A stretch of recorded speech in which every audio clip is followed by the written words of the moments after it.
porque, né, a gente sabe que está trabalhando com pessoas queridas e que são muito engajadas, envolvidas com o aprendizado, com universidade, com pesquisa, né? Então é um prazer vir, né? Bom, como a Silvana já adiantou, a gente está desenvolvendo um projeto de pesquisa sobre o projeto de pesquisa. É alguma coisa assim mais dentro da linguística aplicada, né?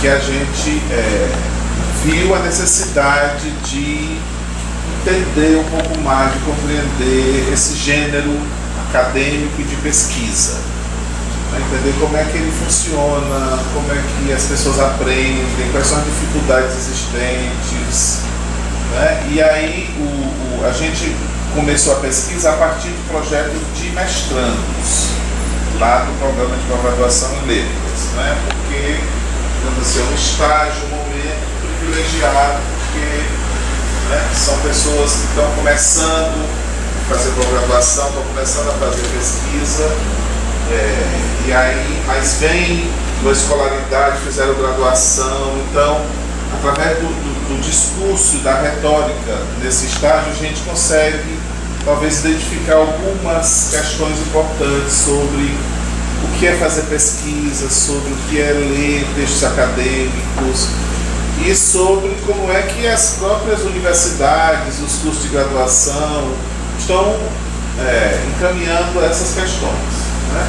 Em momento algum, né, essa pesquisa ela avalia, né, a capacidade individual das pessoas que permitiram avaliar os projetos, né? Em nenhum momento a gente julga, né, essas questões no plano individual, né? Em nenhum momento a gente, né, tem a audácia de querer dizer se as pessoas sabem ou não sabem. Não é isso que está em jogo. Está em jogo se as pessoas pensam assim, escrevem assim, raciocinam assim, é porque alguma coisa do entorno cultural, social, educacional as levou a fazer dessa forma, né?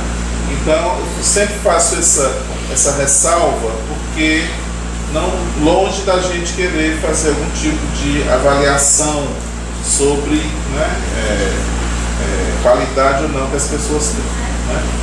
Bom, então o projeto a gente já está há 3 anos desenvolvendo esse projeto, já está mais ou menos para uma reta final dele, né?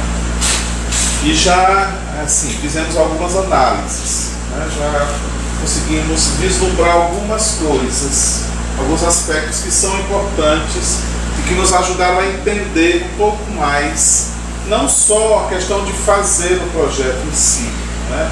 Mas um pouco como é que, nesse nosso lugar de letras, como é que se pensa a pesquisa, como é que a gente concebe o que é fazer pesquisa.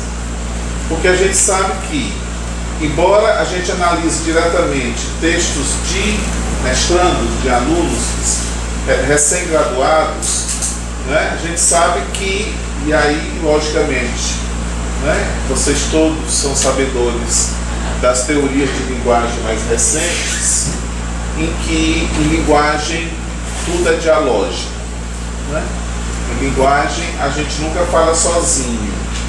Então, se eu estou falando algo, é porque isso é falado por outras pessoas em outros lugares, em outros contextos, e o meu discurso nunca é único, né?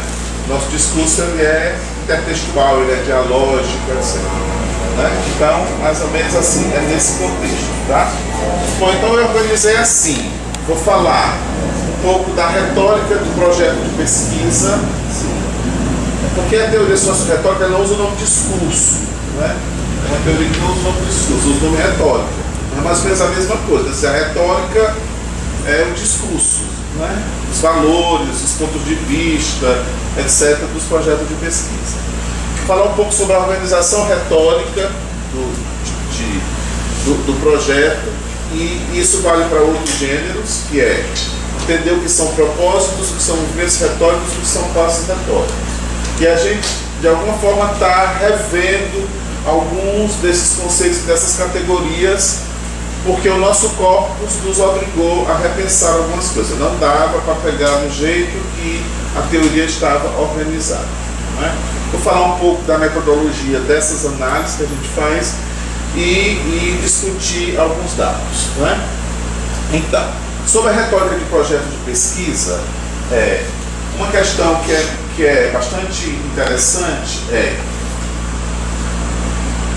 que o discurso que se apresenta, a retórica que se apresenta, quando a gente faz uma proposta de pesquisa, ele tem alguns elementos de uma certa complexidade, pelo fato de que é como se a gente tivesse que harmonizar coisas que são, até certo ponto, opostas. Por exemplo, tradição e novidade. Fazer pesquisa é uma coisa que nos obriga a, ao mesmo tempo, nos situar numa tradição, compreender uma tradição de pesquisa, uma tradição de metodologia, compreender uma tradição teórica, mas ao mesmo tempo uma pesquisa, espera-se que uma pesquisa propõe algo novo.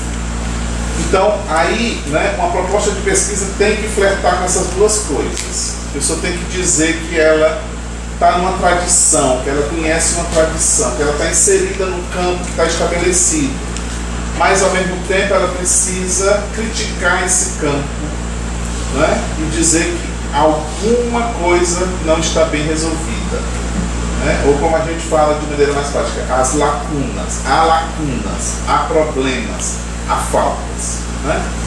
Então, essa retórica não é simples, não é simples. Como é que a gente harmoniza uma certa deferência à tradição e ao mesmo tempo uma irreverência,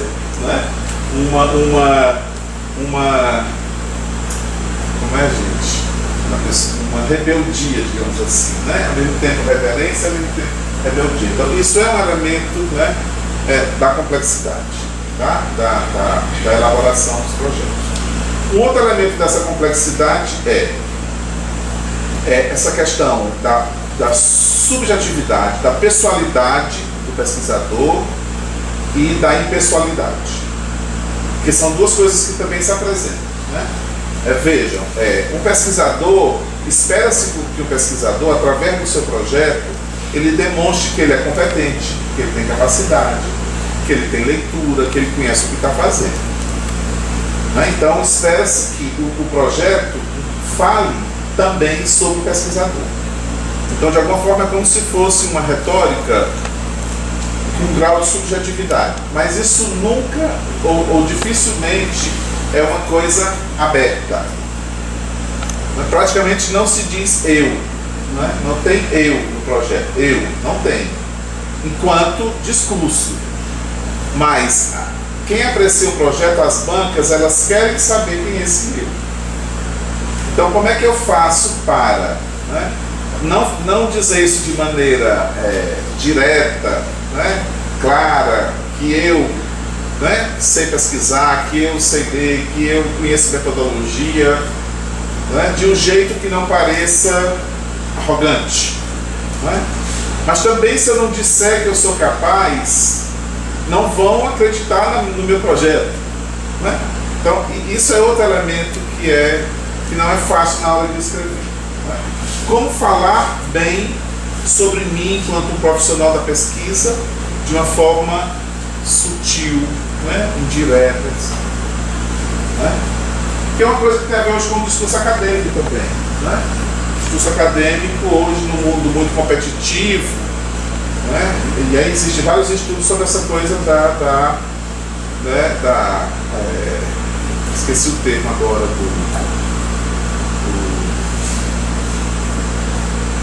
da análise crítica de discurso, como eu disse, que o discurso acadêmico está muito contaminado pelo discurso do comércio, pelo discurso capitalista. Então essas coisas da competição, de mostrar que é capaz, que é competente, termina contaminando o discurso promocional. Então, o discurso acadêmico hoje, ele é também um discurso promocional. Tem o Batia que tem os estudos sobre isso. Como é que os pesquisadores, eles, através das palestras, dos cursos, das publicações, eles promovem a si próprios. Não só promovem o conhecimento, mas eles também se promovem. E isso, a nossa área não é tão competitiva, mas outras áreas em que a competição é grande, isso é uma coisa, né, que é mais saliente assim. Tá? Então, esses dois aspectos, né, principalmente o primeiro, a tradição e a novidade, né, se apresenta nos projetos, em alguns passos eles têm a ver com isso. Né? E aí a gente vai ver, né, mas assim, nesse corpus a coisa está pendendo para onde? Né? Ela está pendendo mais para a tradição ou ela está pendendo mais para a inovação? Né? Nesse corpus que a gente analisa. Né? Outra questão da retórica de projeto de pesquisa é: ninguém aprende a fazer projeto rapidamente. É uma aprendizagem para toda a vida. Pesquisadores com um largo tempo de experiência ainda têm dificuldades, ainda têm inseguranças em relação a fazer projeto. Não é um gênero de fácil aprendizagem. E, né, os estudos mostram também que a gente aprende mais quando a gente tem a oportunidade de interagir com pessoas que são do ramo, que entendem e que trazem à tona valores que são velados, que não são explicitamente difundidos, que não estão em lugar nenhum, que não estão nos livros, que não estão nos manuais, que não estão nos editais. Né? Esses valores que são recônditos, mas que às vezes pesam mais que as informações explícitas. Né?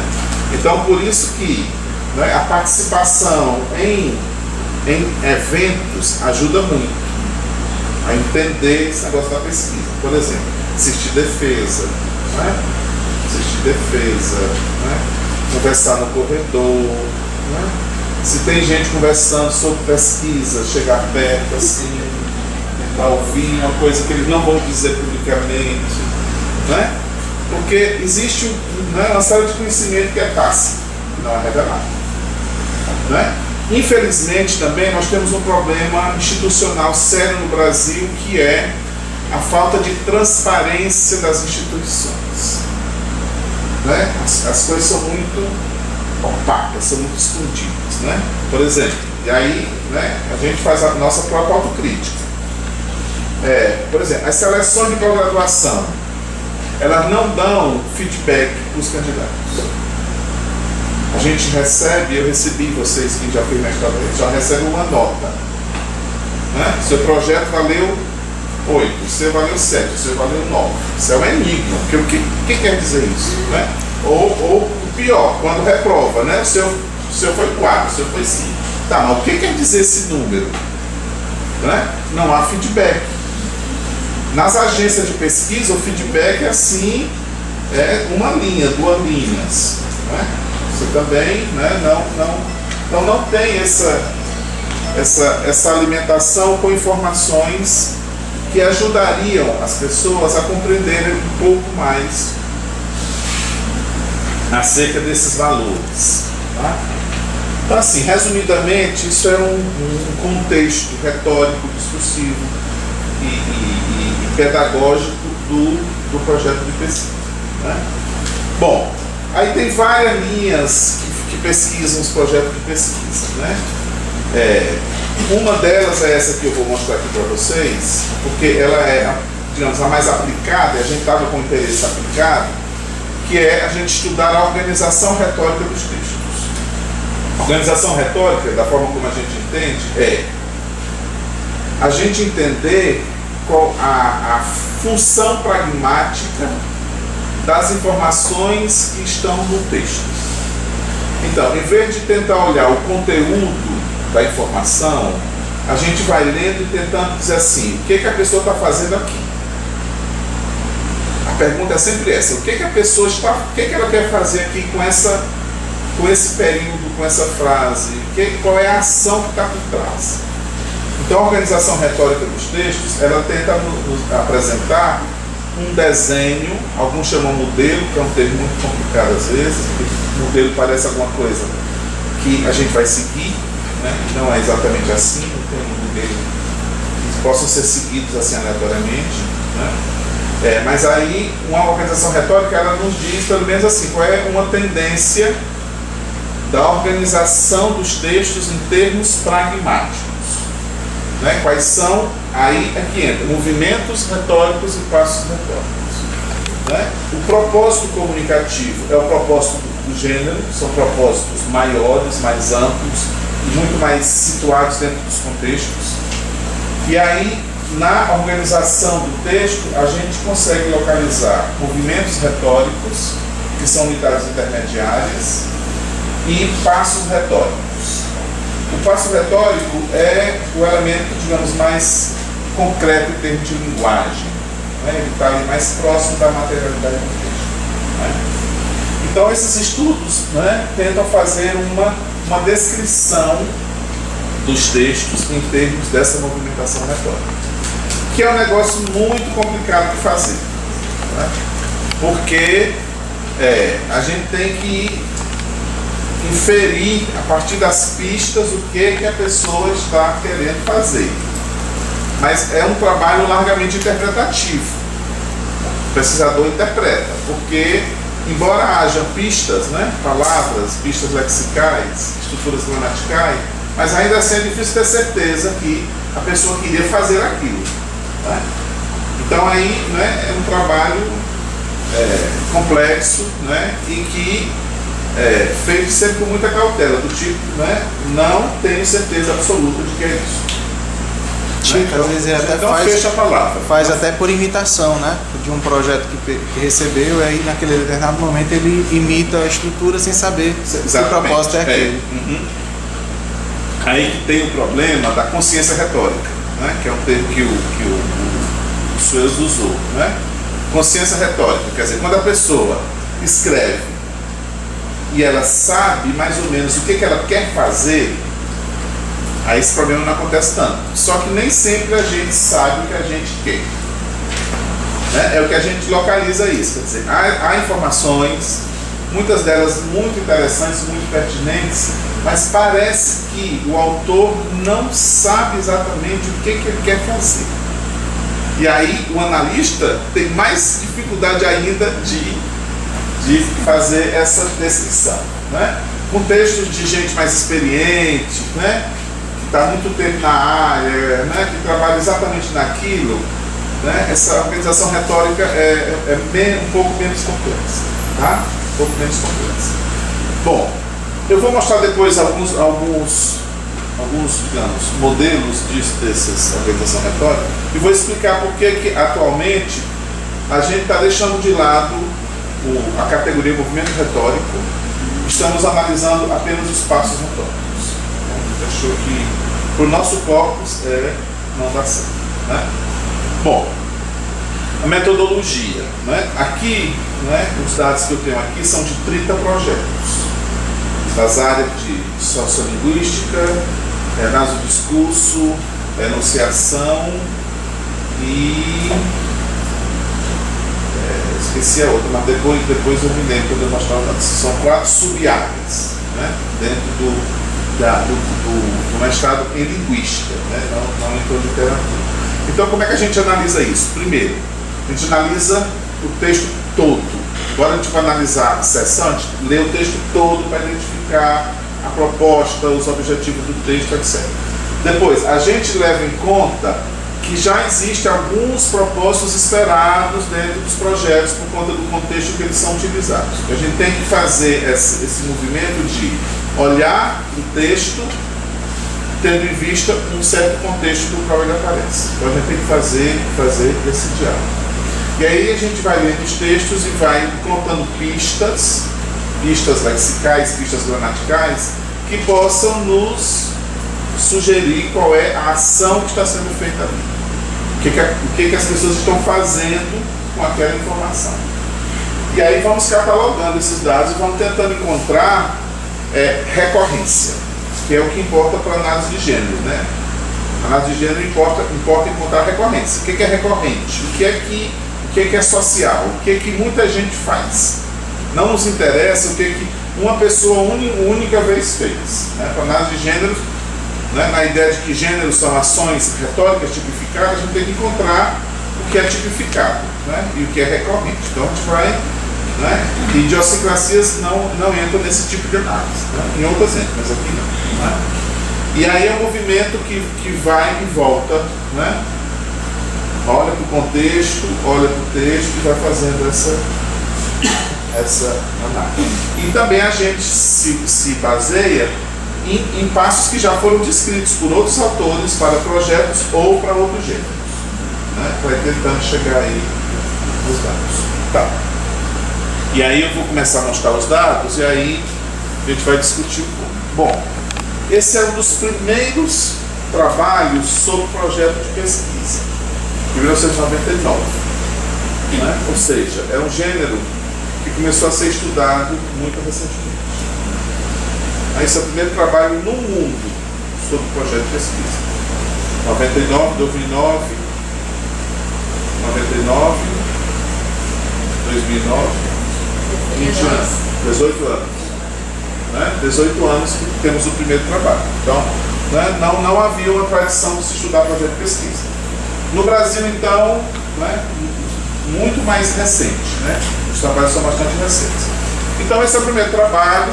Como sendo o primeiro, é cheio de problemas, né? E quem começa a fazer a primeira vez não tem referência nenhuma, é natural que seja né, fácil criticar, né? Que faz a primeira vez. Difícil é você ser o primeiro a fazer. Né? Porque assim, qual é o problema daqui? Eles mostraram que existem 10 movimentos retóricos no projeto de pesquisa, mas eles fazem uma confusão entre movimento e a seção do texto. Eles dizem,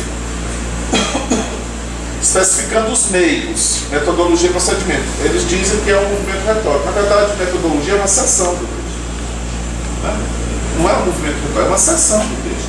E dentro dessa seção tem vários movimentos e tem vários passos. Eu tive uma orientanda que fez, Silvana, acho que foi da banca, né? Da Beatriz, você foi não? Só na qualificação, né? Ela fez um estudo da metodologia em projeto de pesquisa. Então ela mostra aqui. Na seção de metodologia tem vários movimentos retóricos e dentro deles vários passos retóricos. Então ela mostra que na verdade não é consistente dizer que metodologia é um movimento retórico. Né? Assim como objetivo, né? Não é bem um movimento retórico, é uma seção do texto. Né? E também tem outra coisa que é curiosa, porque esse movimento, estabelecendo o território de pesquisa, é um movimento que o Sureiros, nos seus primeiros estudos, definiu para introdução de artigos de pesquisa, que ele chama, né? Estabeleceu um território de pesquisa, que é quando o autor, né, ele mostra qual é o território em que ele se encontra, qual é a área teórica dele, qual é o campo no qual ele trabalha. Então você tem um texto que vai primeiro estabelecer esse território, do tipo, a minha pesquisa está inserida nesse lugar. Então, né, aí muita gente pegou esse movimento e foi levando para outros gêneros. Mas eu acho que às vezes não se fez uma análise muito crítica para ver se em outros gêneros esse movimento existe de um jeito. Eu acho que às vezes não dá certo. Né? Acho que às vezes não dá certo. Né? Em alguns sim, mas outras vezes não. Tá? Bom, mas fiz primeiras críticas, mas tem muitas coisas interessantes. Por exemplo, indicando a lacuna no território, que me parece que é um passo importante para projeto de pesquisa, reportando pesquisa prévia, que também é um passo importante, reivindicando a importância do projeto proposto. Tá? Mas aí tem, né, essas não tem uma diferenciação clara entre seção do texto, movimento retórico e passo retórico. Aqui é uma outra proposta, já feita no Brasil, mais recente, 2006. É uma dissertação de mestrado da UFC, foi orientada pela professora Biasi Rodrigues. Um dos poucos trabalhos que a gente encontrou antes dos nossos sobre justificativa de projeto de pesquisa. Então ele propõe 3 movimentos retóricos ou unidade retórica, é a mesma coisa, e propõe os passos para isso. Né? E Jucá também tenta aproveitar a mesma terminologia dos Sueios para artigo, que é estabelecer um território geral e estabelecer um território específico. Então ele aproveita os movimentos, embora mude os passos. Então os passos que ele apresenta são passos que são diferentes, né, do que estava lá no modelo dos Sueios. Esse aqui foi a primeira proposta que nós fizemos para a justificativa de projeto de pesquisa, né? 2015. Então vocês vejam que são muitos passos, né? Porque, né, a gente viu que os projetos eram muito diferentes entre si. Né? Os projetos não são parecidos, são muito diferentes entre si, são muito particulares. Então, né, tem muita coisa diferente entre eles. Mas aí nós tentamos ainda nesse momento manter a ideia do movimento e dos passos, mas aí tentamos criar outros movimentos que fossem mais apropriados para o projeto de pesquisa e criamos também, né, fizemos a proposta de outros passos, né? Mas já nesse momento a gente percebeu que na hora de criar um movimento, parece que o pesquisador ele força um pouco a barra para mostrar que determinados passos são congruentes entre si, são coerentes entre si. Eu, quando estava fazendo isso, eu senti que eu estava forçando um pouco para dizer que aquelas unidades eram coesas entre si, mas, enfim, nem sempre elas são, né? E aí o Frank, na época, acompanhou, estava lá, né, com a gente nessas análises, e a gente se debatia porque a gente não entrava em acordo, um achava que era uma coisa, outro achava que era outra, né? É uma análise que era feita por muita gente e bastante complexa.